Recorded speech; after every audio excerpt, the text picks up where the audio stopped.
Hi నమస్తే అండి, నేను లక్ష్మీస్ క్రియేటివ్ వరల్డ్కి స్వాగతం. ఇవి చూడండి, ఆ టేప్ ఉన్న మొక్కలన్నీ ఇటు షిఫ్ట్ చేశాను. ఎప్పటి నుంచో చిన్న కోరిక అండి, ఆ టేప్ ఒక సెటప్ చేసుకోవాలి అనేసి. కానీ ఎప్పటికప్పుడు అది పెండింగ్ అయిపోతుంది. కాకపోతే నేను అనుకున్న టైప్లో తయారు చేయాలి అంటే మాత్రము అవ్వట్లేదండి. అందుకని సింపుల్గా అయినా సరే చేసుకొని సంతోషపడదామని చెప్పేసి అయితే ఇలా చేసుకుంటున్నాను. కృష్ణుడి బొమ్మ అయితే తెచ్చుకున్నాను, దానిపైన పెట్టి ఇక్కడ చిన్నగా తయారు చేసుకుంటానండి. ఒక గార్డెన్ లాగా అవుతుంది ఇక్కడ సపరేట్గా. ముందంటే హైట్లో పెట్టి 2 వరుసల్లో ఈ మొక్కలు పెట్టి ఉంచేదాన్ని. మధ్యలో ఇప్పుడు కృష్ణుడిని పెట్టి చిన్న బృందావనం అనుకోండి, అలా అయితే రెడీ చేసుకుందాం అనుకుంటున్నాను. చూద్దాము మోడల్ ఎలా ఏం చేసుకుంటానో తెలీదు, బాగుందా లేదా అనే మీకు షేర్ చేస్తానండి వీడియో. మీరు కూడా ఏమైనా సజెషన్స్ ఇలా కాదు ఇలా పెట్టమంటే నేను అది కూడా ట్రై చేసి చూస్తాను. నాకు చిన్న సలహా ఇవ్వండి పెట్టిన తర్వాత వీడియో. ఇప్పుడైతే మీకు బనానా ఫర్టిలైజర్ ఎలా చేసుకోవాలో చూపిస్తానండి. రండి వీడియోలోకి వెళ్ళిపోదాం.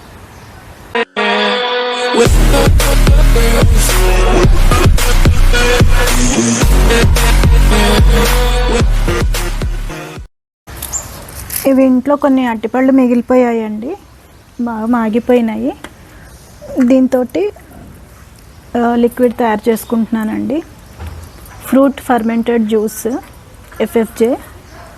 తొక్కలు అయితే వేయట్లేదండి, తొక్కలు తీసేస్తున్నాను. తొక్కల్ని విడిగా ఎండబెట్టుకుంటానండి, ఎండబెట్టి పౌడర్ చేసి స్టోర్ చేసుకుంటాను. అందుకని ఇవైతే తీసేస్తున్నాను. ఇవి ఎంత మాగితే అంత మంచిదండి మనకి.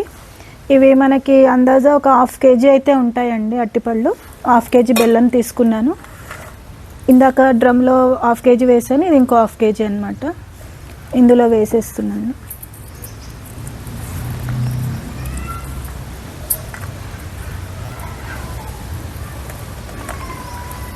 ఇలా మిగిలిపోయినప్పుడల్లా చేసుకుంటూ ఉంటానండి. నా దగ్గర ఆల్రెడీ ఉంది లిక్విడ్. ఇది ఫర్మెంట్ అయ్యేలోపు ఆ లిక్విడ్ కంప్లీట్ అయిపోతుందండి. అలా చేసుకుంటూ ఉంటాను కొద్ది కొద్దిగా. దీంతోపాటు కొన్ని లిక్విడ్స్ అయితే అయిపోయినాయండి నా దగ్గర, అవన్నీ కూడా రెడీ చేసుకోవాలి. అవి చేసేటప్పుడు అవి కూడా చూపిస్తాను.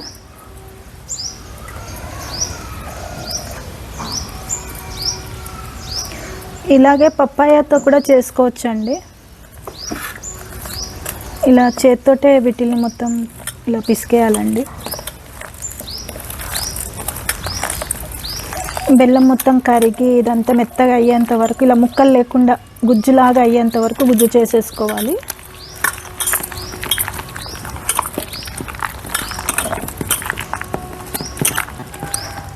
మనం ఏవైనా నార్లు తెచ్చి పెట్టుకోవడము, లేదా ఇత్తనాలు వేసి నారు వచ్చిన తర్వాత అవి పూత స్టేజ్కి వస్తాయి కదండి, పూత కాపు స్టేజ్కి వచ్చినప్పుడు ఈ లిక్విడ్ని యూస్ చేసుకోవాలి. మంచి ఫలితాలు అయితే ఉంటాయండి ఈ లిక్విడ్ తోటి ఆ టైంలో. అలా అని చెప్పి చిన్నగా ఉన్నప్పుడే వేశారు అంటే మొక్క పెరగదు, కానీ పూత అయితే వచ్చేస్తుందండి. చిన్న నారు స్టేజ్లో ఇచ్చారు అంటే ఆ మొక్క అంతే సైజులో ఉంటుంది, పూత స్టార్ట్ అయిపోతుంది. అందుకని కొంచెం మొక్క పెరిగి పూతకి స్టార్ట్ అయింది, పూత వచ్చింది, కొంచెం కాపు స్టార్ట్ అవుతుంది అంటే ఆ టైంలో అయితే మనం స్ప్రే చేసుకోవాలి దీన్ని. ఇది లిక్విడ్ లాగా వచ్చేస్తుందండి. ఆ లిక్విడ్ని మళ్ళీ మనం స్టోర్ చేసుకోవాలన్నమాట. ఎలా అంటే ఇప్పుడు ఇలా కలిపేసిన తర్వాత బాటిల్లో అయితే పోసేస్తాను. పోసి పైన ఒక పేపర్ కానీ బట్ట కానీ కట్టాలండి. కట్టి ఇలా పొద్దున సాయంత్రం చిన్న కర్ర ముక్కతోటి కలుపుతూ ఉండాలి. అది రెడీ అయ్యింది అంటే దాంట్లో నుంచి వచ్చిన లిక్విడ్ని మనం వడపోసుకొని సపరేట్గా ఇంకో బాటిల్లో పోసి మూత పెట్టేసుకోవచ్చు. అప్పుడైతే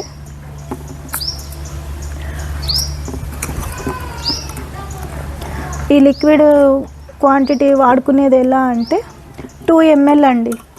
ఈ లిక్విడ్ని 2 ml తీసుకొని 1 లీటర్ వాటర్లో కలిపి స్ప్రే చేసుకోవచ్చు. అంతకన్నా ఎక్కువ అవసరం ఉండదండి. మనం అరటిపళ్ళు అమ్మే వాళ్ళ ఫ్రూట్స్ వాళ్ళ దగ్గరికి వెళ్ళి అడిగినా పాడైపోయిన పళ్ళు ఇచ్చేస్తారండి. వాళ్ళైనా ఏం చేసుకుంటారు, పారేయాల్సినవే కదా. అలా 1 kg తెచ్చుకొని ఇలా తయారు చేసుకొని పెట్టుకుంటే తక్కువ ఖర్చులో అయిపోతుందండి ఇది. అలా అప్పుడో నాలుగు పళ్ళు అలా చేసుకున్నారు అంటే మన దగ్గర పాతది అయిపోయే లోపు మళ్ళీ రెడీ అయిపోతుంది ఇది. ఇలా ఈ ముక్కలు కూడా లేకుండా బాగా పిసికేసి అయితే చేసుకోవాలి. మిక్సీకి అయితే వేయొద్దండి, మనం చేతితోటే ఇలా స్మాష్ చేసుకోవాలి, మిక్సీకి వేయకూడదు.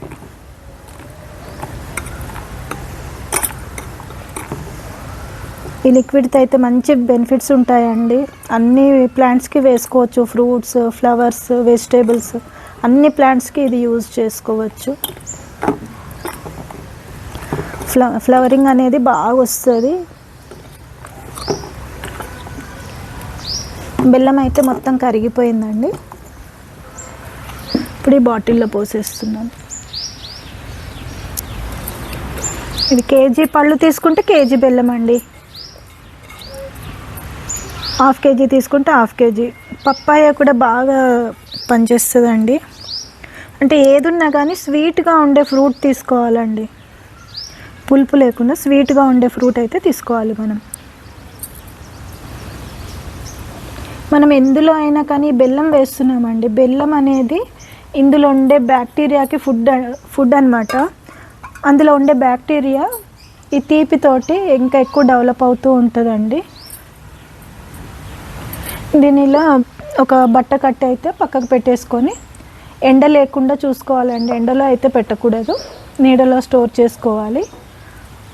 పొద్దున సాయంత్రం అయితే పుల్లతో కలుపుకోవాలి. రెడీ అయిన కాడి నుంచి ఆ లిక్విడ్ని సపరేట్గా స్టోర్ చేసుకోవచ్చు, లేదా దాన్ని అలాగే అయితే స్టోర్ చేసుకోవచ్చు, అది మీ ఇష్టము.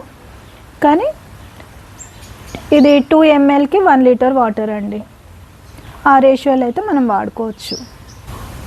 ఈ తొక్కలనైతే ఇలాగే ఎండపెట్టేసి పౌడర్ చేసి స్టోర్ చేసుకుంటానండి, బాటిల్లో వేసి పెట్టేసుకుంటాను. చక్కగా మెత్తగా పౌడర్ అయిపోతాయి. మిక్సీ వేసుకోవచ్చు ఎండిపోయిన తర్వాత. ఇలా పెట్టేసుకొని మనం టీ పెట్టుకున్నప్పుడు వచ్చిన డస్ట్ని కూడా ఒక 2-3 సార్లు కడిగి అది కూడా ఎండపెట్టి అది పౌడర్ ఒక దగ్గర మిక్స్ చేసి పోసుకున్నాము అంటే ఫ్లవర్ ప్లాంట్స్కి అయితే ఫ్లవర్స్ బాగా వస్తాయండి. కలర్ కానివ్వండి, పువ్వు సైజ్ కానివ్వండి, చక్కగా పూస్తాయి పువ్వులు అనేటివి. దానికోసం యూస్ చేస్తానండి. ఇదైతే ఎండబెట్టి పౌడర్ చేసుకుంటాను. ఇదండి వీడియో. ఈ వీడియో మీకు ఎలా అనిపించింది, మీకు యూస్ఫుల్ అనిపించింది అంటే లైక్ చేయండి, షేర్ చేయండి, సబ్స్క్రైబ్ చేయండి. ఇదండి ఇలా పల్చటి బట్టతోటి కవర్ చేసి ఇలా కట్టేసుకోవాలండి. పొద్దున సాయంత్రం తీసి అయితే కలుపుకుంటూ ఉండాలి. చెప్పాను కదా, కర్రతో కలుపుకోవాలి. కానీ తడి మాత్రం తగలద్దండి. తడి తగిలింది అంటే మాత్రం పాడైపోతుంది, ఇంకా మనకి యూజ్ఫుల్ కాదు, అది యూజ్ అవ్వదు. తడి లేకుండా చూసుకోవాలి. ఎప్పుడు వాడుకునేది అయిపోయేంత వరకు కూడా దీనికి తడి తగలకుండా అయితే చూసుకోవాలండి. చూశారు కదండి లిక్విడ్. ఇలాగే ఇంకా కొన్ని రకాలైతే తయారు చేసేటివి ఉన్నాయి, అవి చేసినప్పుడు మీకు మళ్ళీ చూపిస్తాను. వీడియో మళ్ళీ షేర్ చేస్తాను. మళ్ళీ మంచి టాపిక్ తోటి కలుద్దామండి. బాయ్ అండి.